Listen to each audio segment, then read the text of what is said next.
Chapter 13. The word of the Lord came to me. Son of man, prophesy against the prophets of Israel who are now prophesying. Say to those who prophesy out of their own imagination, hear the word of the Lord. This is what the sovereign Lord says. Woe to the foolish prophets who follow their own spirit and have seen nothing. Your prophets, Israel, are like jackals among ruins. You have not gone up to the breaches in the wall to repair it for the people of Israel, so that it will stand firm in the battle on the day of the Lord. Their visions are false, and their divinations a lie. Even though the Lord has not sent them, they say, "The Lord declares," and expect Him to fulfill their words. Have you not seen false visions and uttered lying divinations when you say, "The Lord declares," though I have not spoken? Therefore, this is what the sovereign Lord says. Because of your false words and lying visions, I am against you, declares the sovereign Lord. My hand will be against the prophets who see false visions and utter lying divinations. They will not belong to the council of my people, or be listed in the records of Israel, nor will they enter the land of Israel. Then you will know that I am the sovereign Lord. Because they lead my people astray, saying, "Peace," when there is no peace, and because when a flimsy wall is built, they cover it with whitewash. Therefore tell those who cover it with whitewash that it is going to fall. Rain will come in torrents, and I will send hailstones hurtling down, and violent winds will burst forth. When the wall collapses, will people not ask you, "Where is the whitewash you covered it with?" Therefore, this is what the sovereign Lord says. In my wrath, I will unleash a violent wind, and in my anger hailstones and torrents of rain will fall with destructive fury. I will tear down the wall you have covered with whitewash, and will level it to the ground, so that its foundation will be laid bare. When it falls, you will be destroyed in it, and you will know that I am the Lord.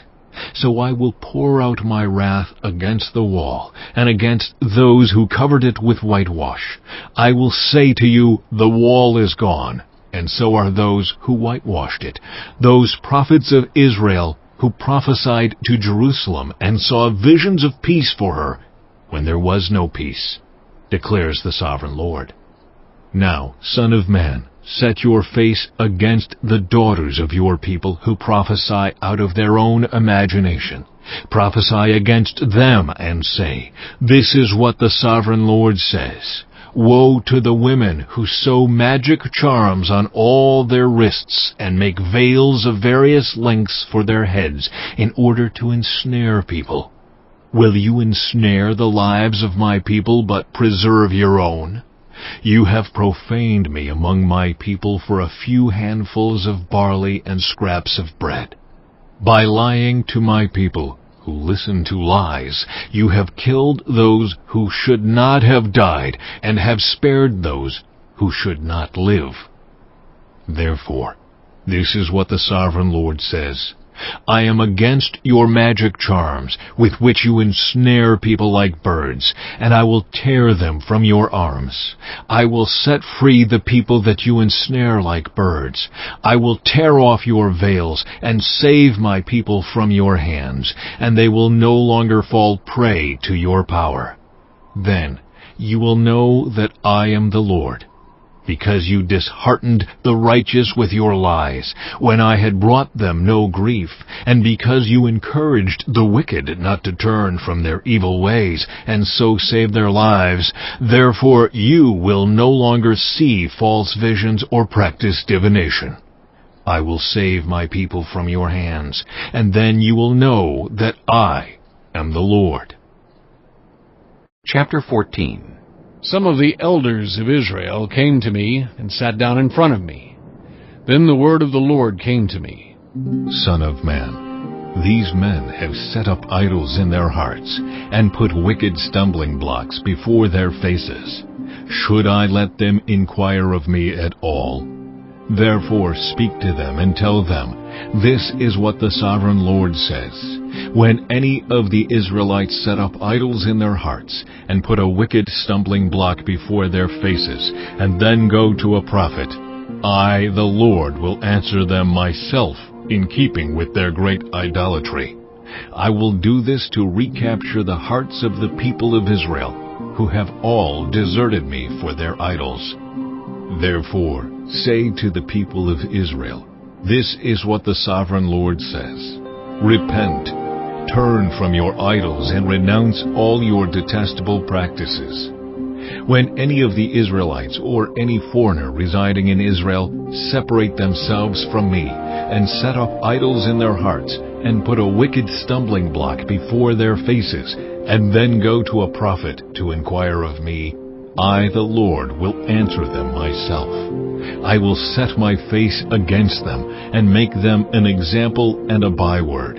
I will remove them from my people. Then you will know that I am the Lord. And if the prophet is enticed to utter a prophecy, I, the Lord, have enticed that prophet, and I will stretch out my hand against him and destroy him from among my people Israel. They will bear their guilt. The prophet will be as guilty as the one who consults him. Then the people of Israel will no longer stray from me, nor will they defile themselves any more with all their sins. They will be my people, and I will be their God, declares the sovereign Lord. The word of the Lord came to me. Son of man, if a country sins against me by being unfaithful, and I stretch out my hand against it to cut off its food supply, and send famine upon it, and kill its people and their animals, even if these three men, Noah, Daniel, and Job, were in it, they could save only themselves by their righteousness, declares the sovereign Lord. Or if I send wild beasts through that country, and they leave it childless, and it becomes desolate, so that no one can pass through it because of the beasts, as surely as I live, declares the sovereign Lord, even if these three men were in it, they could not save their own sons or daughters. They alone would be saved, but the land would be desolate. Or, if I bring a sword against that country and say, let the sword pass throughout the land, and I kill its people and their animals, as surely as I live, declares the sovereign Lord, even if these three men were in it, they could not save their own sons or daughters. They alone would be saved. Or if I send a plague into that land and pour out my wrath on it through bloodshed, killing its people and their animals, as surely as I live, declares the sovereign Lord, even if Noah, Daniel, and Job were in it, they could save neither son nor daughter. They would save only themselves by their righteousness. For this is what the sovereign Lord says, how much worse will it be when I send against Jerusalem my four dreadful judgments, sword and famine and wild beasts and plague, to kill its men and their animals. Yet there will be some survivors, sons and daughters, who will be brought out of it. They will come to you, and when you see their conduct and their actions, you will be consoled regarding the disaster I have brought on Jerusalem, every disaster I have brought on it. You will be consoled when you see their conduct and their actions, for you will know that I have done nothing in it without cause, declares the sovereign Lord. Chapter 15. The word of the Lord came to me. Son of man, how is the wood of a vine different from that of a branch from any of the trees in the forest? Is wood ever taken from it to make anything useful? Do they make pegs from it to hang things on? And after it is thrown on the fire as fuel, and the fire burns both ends and chars the middle, is it then useful for anything? If it was not useful for anything when it was whole, how much less can it be made into something useful when the fire has burned it and it is charred? Therefore, this is what the sovereign Lord says. as I have given the wood of the vine among the trees of the forest as fuel for the fire, so will I treat the people living in Jerusalem. I will set my face against them. Although they have come out of the fire will yet consume them. And when I set my face against them, you will know that I am the Lord. I will make the land desolate, because they have been unfaithful, declares the Sovereign Lord.